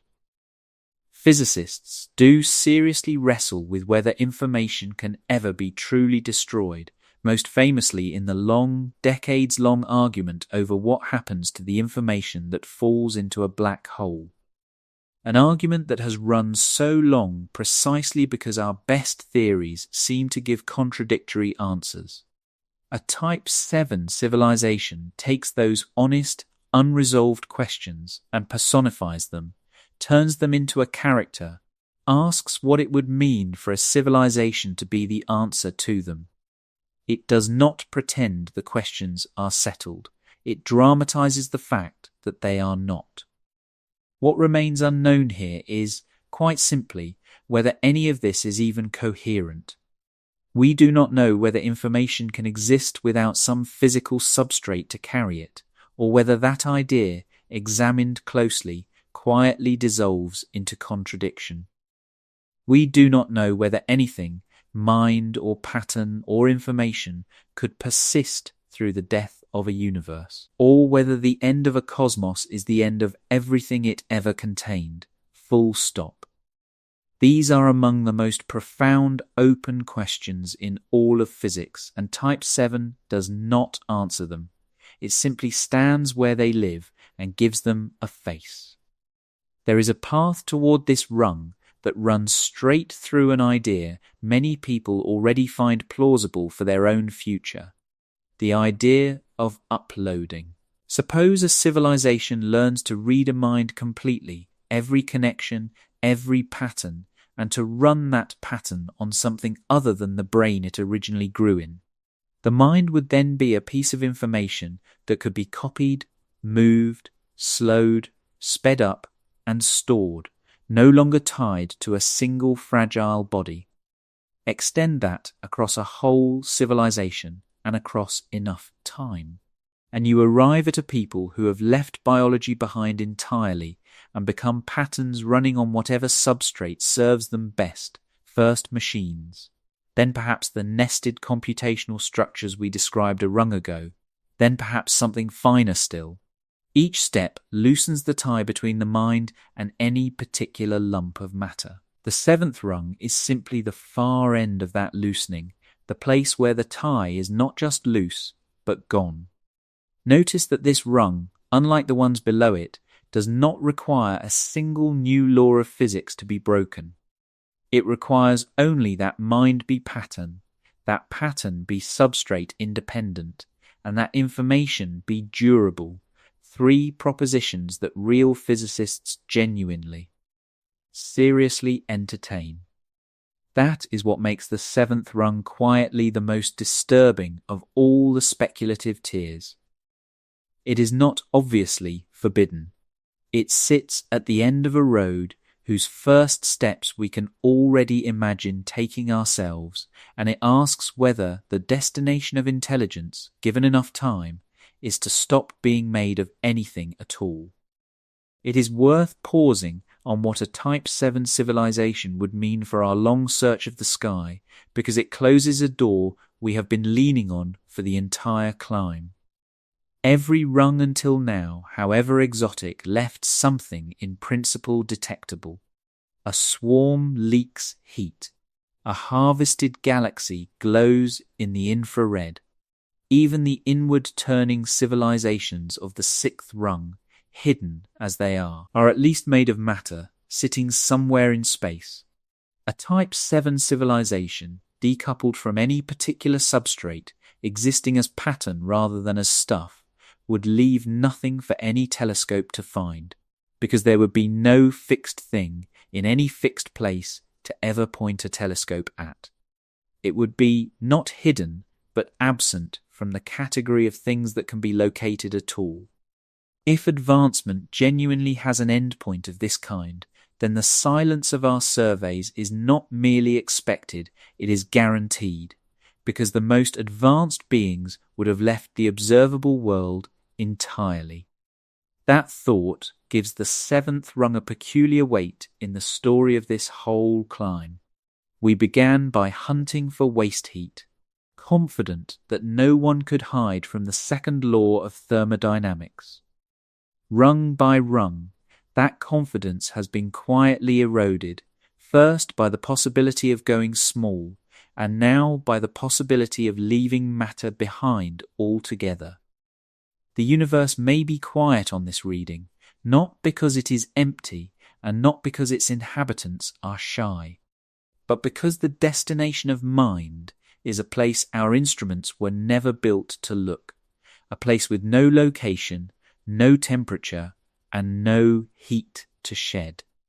There is a strange and cautionary idea from cosmology that shows what information without a proper body might look like, and it is worth mentioning carefully. Physicists have worried about what they call Boltzmann brains.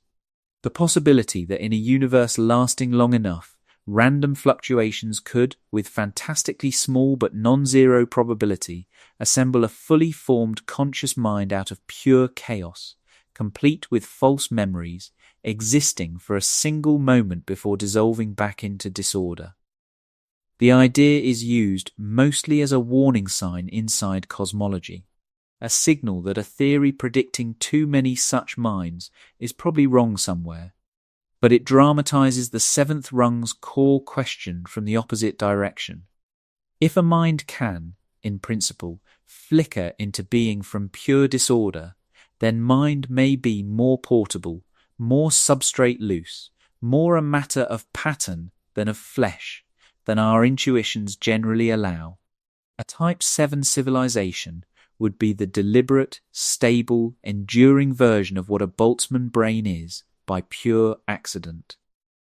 There is a phrase that belongs to the physicist John Wheeler, one of the great minds of 20th century physics, who spent a career at the very center of the field and came, late in life, to a startling three-word summary of a lifetime of thought.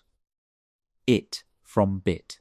The suggestion that every physical thing, every particle, every field might at bottom derive from information, from simple yes or no answers, from bits. It was a suggestion, not a proof, but it came from a man who had spent his life at the heart of physics, and it captured a suspicion that has only grown since, that matter and energy may be the surface, and information the depth. If Wheeler was right, then a civilization made of pure information would not be a ghost or an abstraction. It would be made of the most fundamental stuff there is. Because a civilization that no longer needs a universe to exist inside, that can make and unmake cosmoses as routine operations, that persists as pure pattern independent of any physical thing, has become something for which our language has exactly one word ready. We have been building toward that word for 6 rungs. At the 8th, the ladder finally says it out loud. Part 9. The word the ladder was building toward. A Type 8 civilization is, by any working definition we could honestly write, indistinguishable from a god. It creates and shapes realities at will. It operates above the level of physical law, not bound by the rules the way everything below it is bound, but standing over them, able to set them across every universe it touches. It is the highest authority there is, answerable to nothing we would recognize as a constraint. We have arrived at the concept of a deity not by leaving science behind, but by following the ladder of energy and capability all the way up until it delivered us here. The word God at the 8th rung is not a departure from the physics. It is where the physics, pushed far enough, seems to point. But the genuinely unsettling thing about a Type 8 civilization is not what such a being could do to us. Something that powerful has no more reason to trouble itself with our existence than we have to trouble ourselves with the bacteria drifting in a drop of pond water. The unsettling thing about Type 8 is where it places us, because once you admit that a civilization could reach this rung, could create realities in full detail, at will, you have to ask a question that the philosopher Nick Bostrom made rigorous in 2003, in an argument that has proven remarkably difficult to escape. If civilizations of sufficient power exist, and if they ever run detailed simulations of their own past, ancestor simulations, worlds complete with conscious inhabitants who do not know they are simulated, then the number of simulated minds would vastly outnumber the number of real ones. And if that is so, then a mind picked at random, a mind like yours, lying here tonight, is far more likely to be one of the simulated many than one of the real few. Let us be careful here, because this is a counting argument, not a piece of mysticism, and its entire force comes from the counting. Suppose civilizations at the higher rungs of this ladder sometimes choose to run simulations of their own history, worlds full of conscious beings living out entire lives. A civilization with the power we have been describing could run not one such simulation, but billions of them, each containing billions of minds. Do the arithmetic, and the simulated minds outnumber the real, unsimulated minds by an overwhelming margin, perhaps billions to one. And here is the turn of the knife. If almost every mind that experiences a world like ours is statistically a simulated mind, then the honest bet, the mathematically defensible bet, is that your own mind is one of them too. The claim that we are base reality, the one real world sitting at the bottom of everything, becomes the unlikely position, the long shot, the exception you would need a very special reason to actually believe. Bostrom did not claim that we are in fact simulated. This is the part that most often gets lost, and it matters enormously. So let us state it plainly. What his argument actually shows is that at least one of three uncomfortable statements must be true, and that we currently have no way to tell which. Either almost all civilizations like ours destroy themselves, or stall out, before they ever reach the power to run such simulations, so that the simulators simply never come to exist. Or civilizations do reach that power, but for reasons of their own, almost never choose to run detailed simulations of conscious worlds. Or we are, right now, almost certainly living inside one. Those are the three doors. One of them is open. We do not know which, and from where we stand, we may have no way of ever finding out. That undecidability is the true terror of the 8th rung. Not a threat, not a monster, but a permanent question mark that slides itself underneath the floor of everything, including this room, including this moment, including the sound of my voice right now. What makes the modern version of this idea so hard to set down is precisely that it cannot be tested, and it is worth being clear about why that is a feature of the idea rather than some flaw in our own cleverness. Any experiment you could possibly design to detect a simulation would run inside that simulation, and so it would return exactly the result the simulation was built to return. Any crack you thought you had found could simply be part of the design, or could be patched the instant you noticed it. There is no lever you can pull from inside a sufficiently good simulation that reaches the outside. This is not a temporary limit of our own technology. It is a permanent feature of the situation, if the situation is real at all.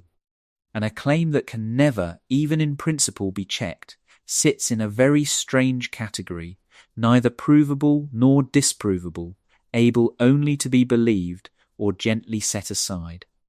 So the honest posture at the eighth rung is not fear, and it is not denial, but a kind of steady, open uncertainty. We cannot rule it out, we cannot confirm it. We can only notice that the ladder, followed honestly, deposits us here at a question mark that will not resolve, and then decide how to actually live in its presence. And the answer most thoughtful people reach is to live exactly as before.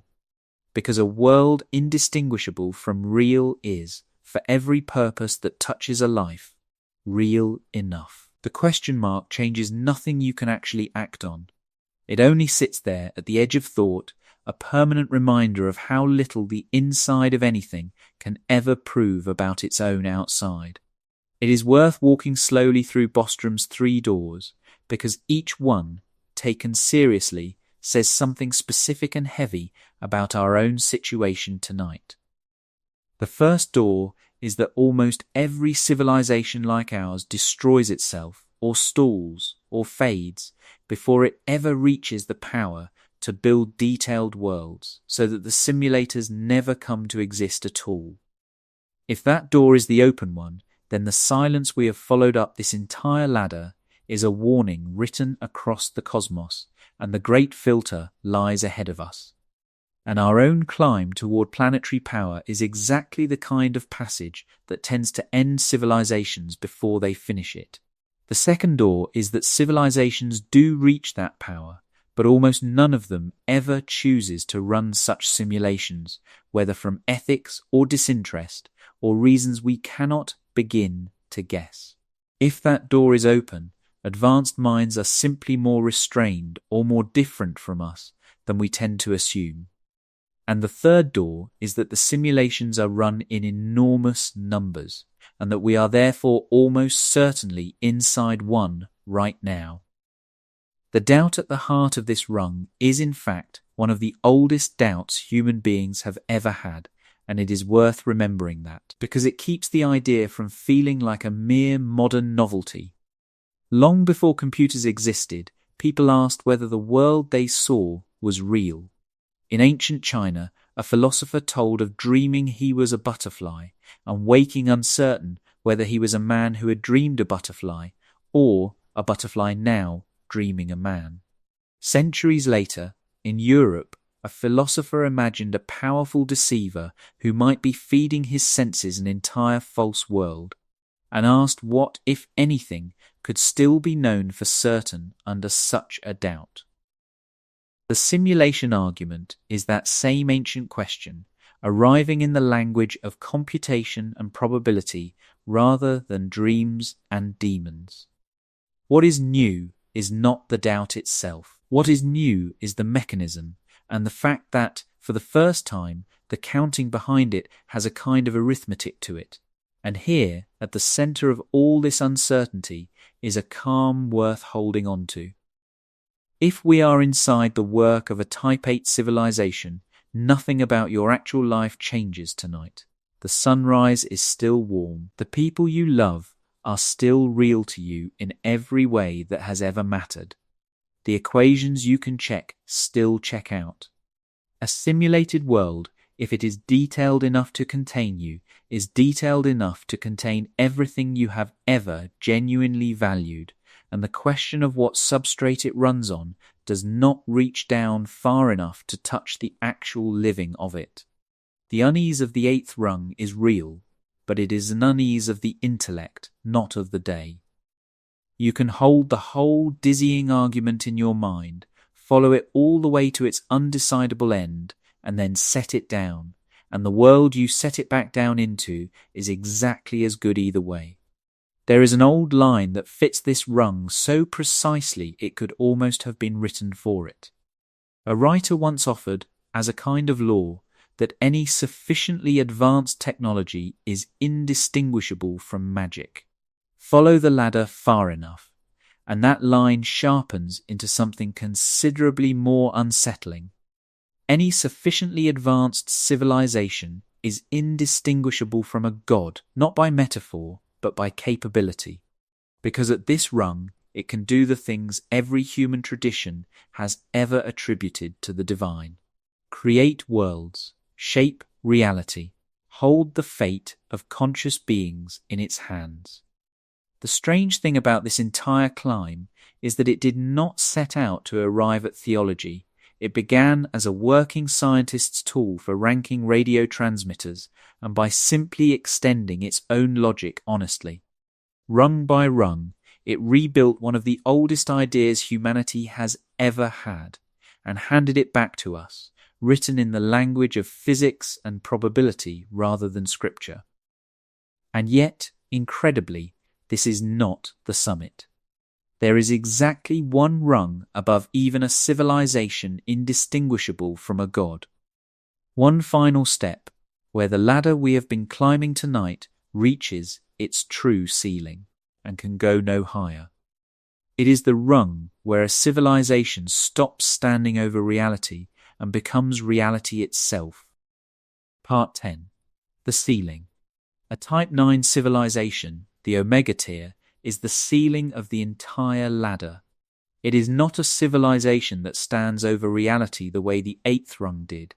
It has become reality, the substrate of everything, the end point toward which the whole scale has been quietly pointing since we set our foot on the very first rung.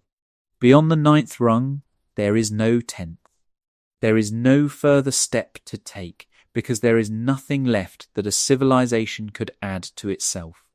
It has become the physics, it has become the stage, the actors, and the play, all at once. The name Omega is not something invented for effect. It comes from a real proposal made by a real physicist.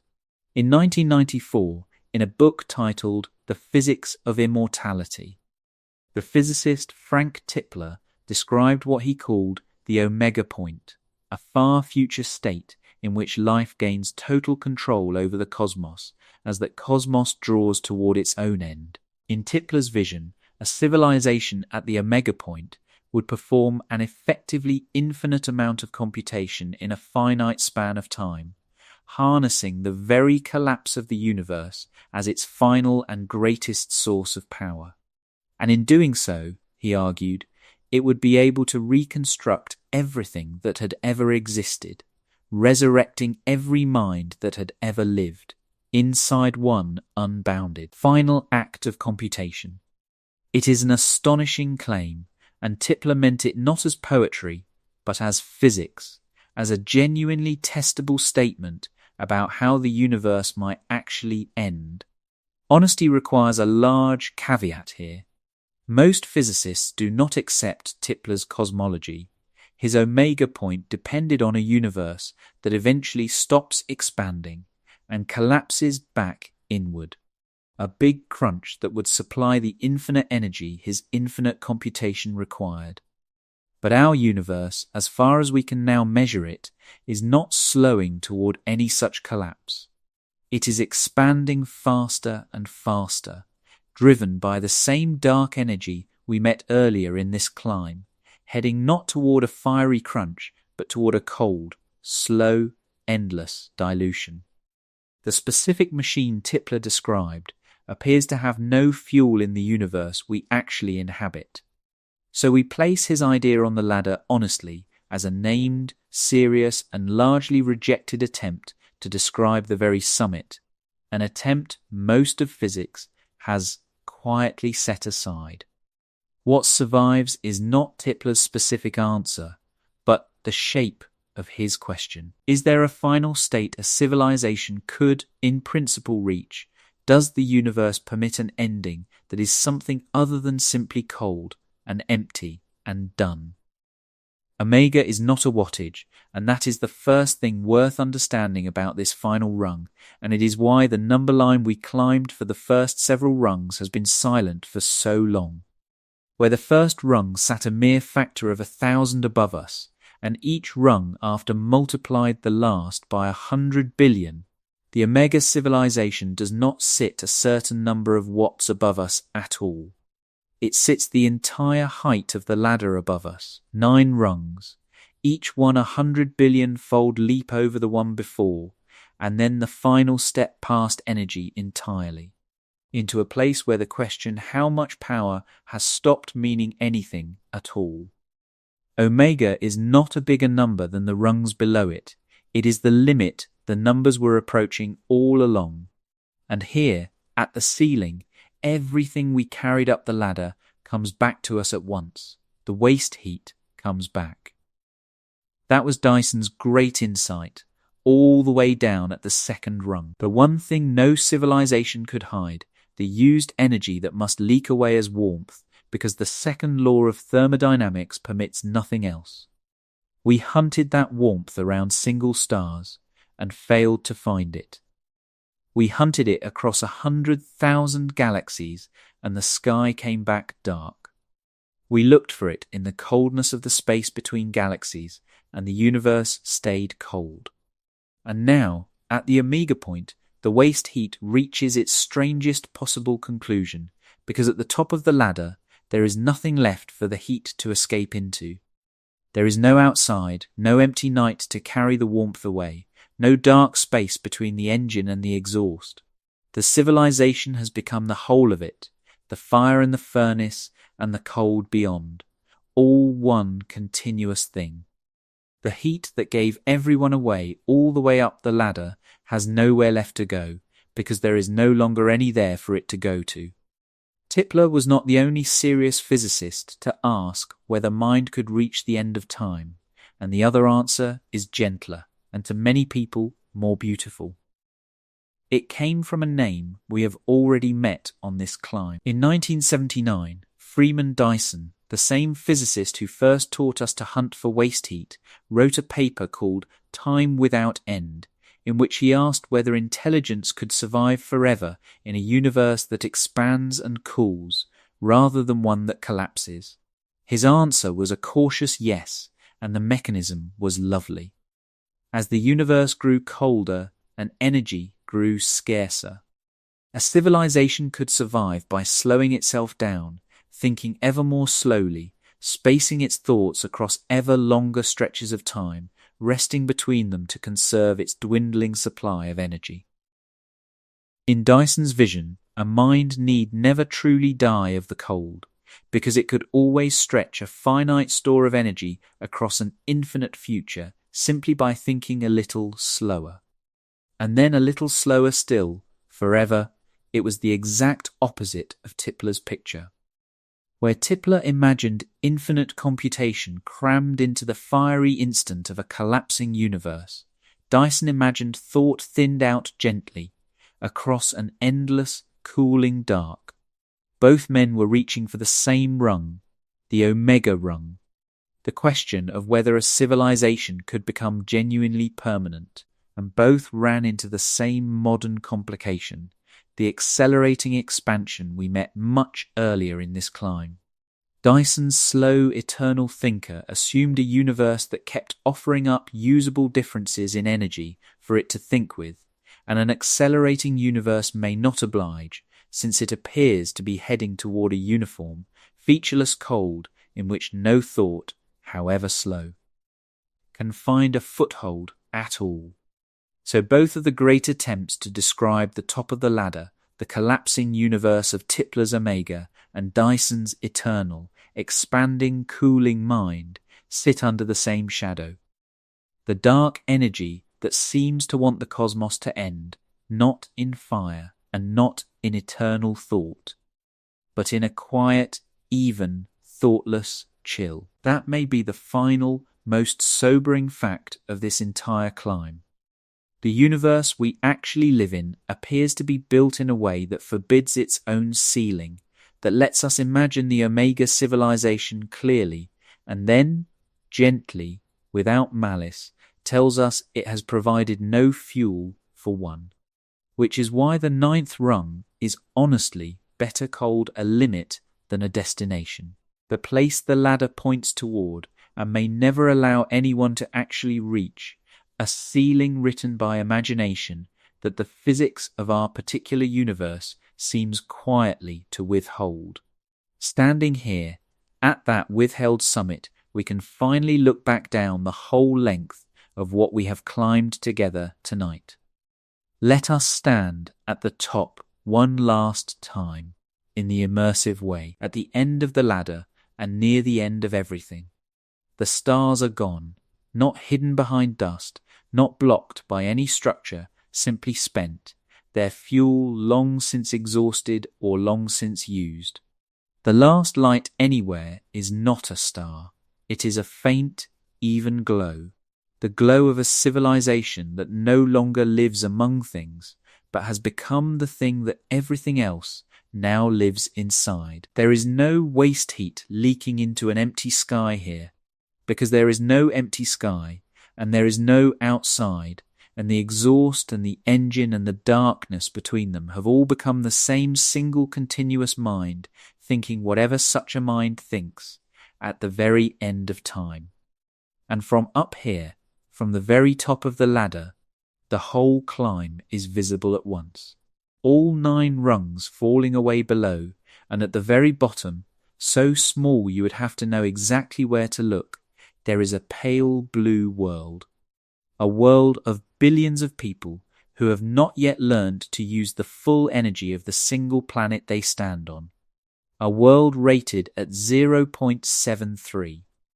And on that world, someone is lying in the dark, looking up, doing precisely what you are doing right now, imagining the top of a ladder they have barely even begun to climb. Part 11. What the silence was actually made of. Sit for a moment with what it would actually mean to become the physics, because it is the strangest idea on a ladder already full of strange ideas. Every rung until the last has been about a civilization doing something to the universe, harvesting it, reshaping it, standing over it. The Omega civilization does not do something to the universe. It becomes the thing the universe is doing. There is no longer a separation between the civilization and the reality it inhabits, because the civilization has grown until it is the reality, the laws and the substance and the unfolding all at once. It is the point at which the question we started with, how much energy can a civilization command, dissolves completely, because there is no longer an outside from which to command anything. The commander and the commanded have become one. That is the ceiling, not infinite power over the universe, but the end of the distinction between the power and the universe. And from that impossible summit, the view back down is the whole reason we climbed in the first place. 3 things in particular have come back to us here at the top, and it is worth gathering them into one place, because together they form the true shape of this entire list. The first is a number, 0.73. We met it at the very first rung, humanity's rating on the scale, and it meant something modest then. Simply how far we still have to climb before reaching the foot of everything else. From up here, it means something larger and considerably stranger. It means that the entire towering structure we have just ascended, all 9 rungs of gods and universes and minds without bodies, was imagined by a species that has not yet reached even the first rung. A species dreaming the whole staircase from the floor. The second is a phrase, waste heat. Dyson's insight, the warmth no civilization can hide, which we hunted around single stars and across 100,000 galaxies and through a cold and quiet universe. At the top, it reaches the only place it could end, a summit where there is no outside for the heat to leak into, where the exhaust and the engine become the same thing. And the third is an image. The sky came back dark. The empty survey, the silence that turned this list from a fantasy of power into a genuine question about absence. Hold those three together, the number, the phrase, and the image, and you have the real subject of this entire night. We are a 0.73 civilization, looking up at a ladder we have barely begun to climb, hunting the sky for the unhideable heat of anyone above us and finding it dark. That is the whole story. Everything else, the star-catching swarms and the harvested galaxies and the lawmakers and the gods, hangs from those three simple facts like ornaments from a single thread. There is a quiet dignity in wear that leaves Nikolai Kardashev, the man who started it all.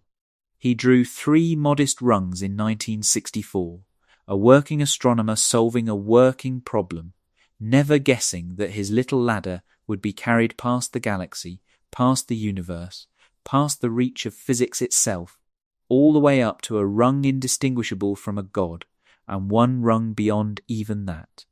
He gave the world a way to measure power, and the measuring, in the end, taught us mostly about our own smallness, and about a sky that keeps its silence no matter how carefully we listen to it. That is not a failure of his ladder. It may be the truest thing it could ever have shown us. There is one more thing worth saying before we come down, and it is a gentler and stranger thought than the terror we have been carrying tonight, though it is made of the same silence. All the way up this ladder, we have assumed that civilizations climb, that the sky is quiet because no one has risen yet, or because the rungs are too hard, or because the advanced have hidden themselves somewhere we cannot see.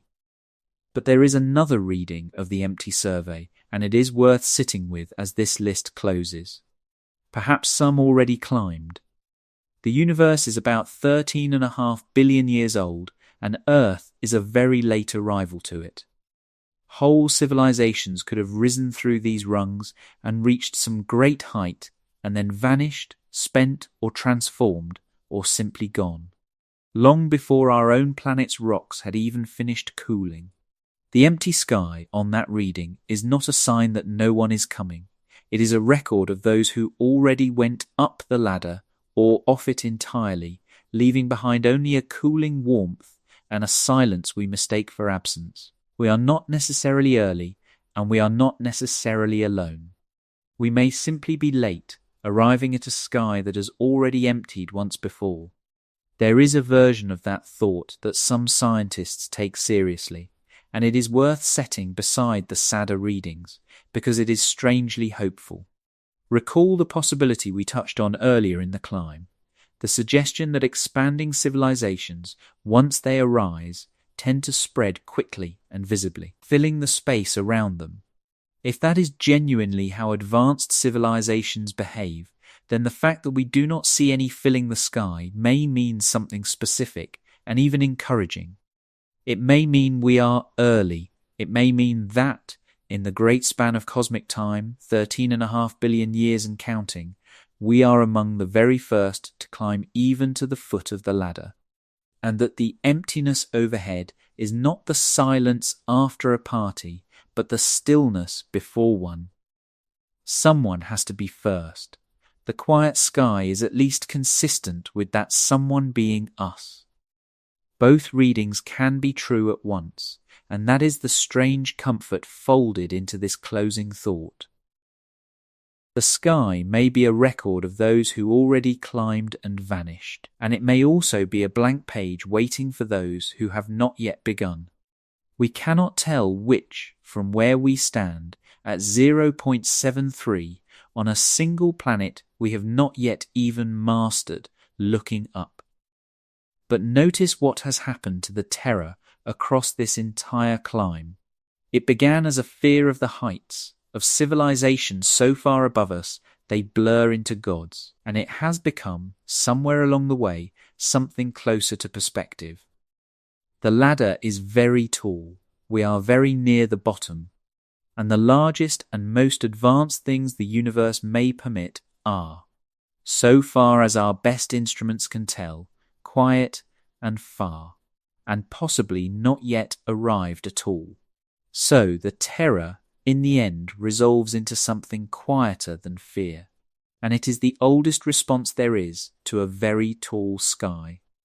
It is humility. Part 12. Coming back down.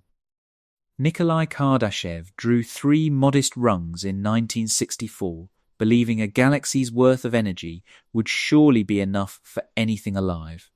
60 years later, the ladder he sketched on a piece of paper has been extended past the edge of physics, searched across 100,000 galaxies, and turned back around to face its own makers.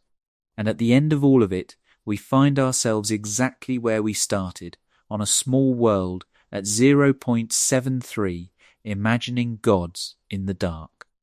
That imagining may be the most human thing we do. To lie here and picture the whole ladder, every rung of it, all the way up to a civilization that has become the universe itself, and to know that we stand at the very bottom, is not really an act of fear. It is an act of wonder wearing fear's coat. And once you see it that way, the coat comes off, and what is left is just the wonder, and the dark, and the quiet. Come back down now, all the way down, to the blue world at the bottom of the ladder. It is a small planet, warm and wet, and lit by an ordinary star, circling near the edge of an ordinary galaxy, 1 of 2 trillion. On it, a species that has not yet learned to use the full light of its own sun has spent the last 2 hours imagining every rung above it all the way to the top. That is where we actually are tonight. Not on the ladder, but at its foot, looking up, which is a smaller place than the gods we have been describing, and a far larger place than we usually remember to feel. To have held the whole scale in mind, even for one evening, even from the very bottom, is not nothing. It may be one of the better things a 0.73 civilization can do with a quiet night. Notice how the fear has changed shape across these 2 hours, because that change is the quiet gift of the whole climb. We began with a single unsettling word, terrify, and with 3 sources of genuine unease. The arithmetic that places us below even the first rung, the silence that meets every search we send outward, and the question of whether the top has already been reached by someone we simply cannot see. None of that has been resolved tonight. We are still 0.73. The sky is still dark. The question is still open. And yet, having walked the entire ladder together, the unease no longer sits in the body the way a fright does. It sits in the mind the way a large view does, the way standing at the foot of a mountain range settles into the mind, or looking up at more stars than you could ever count. The thing was never coming for us. It was only ever very large, and very far, and very quiet, and we were only ever very small beneath it. That smallness is not a wound.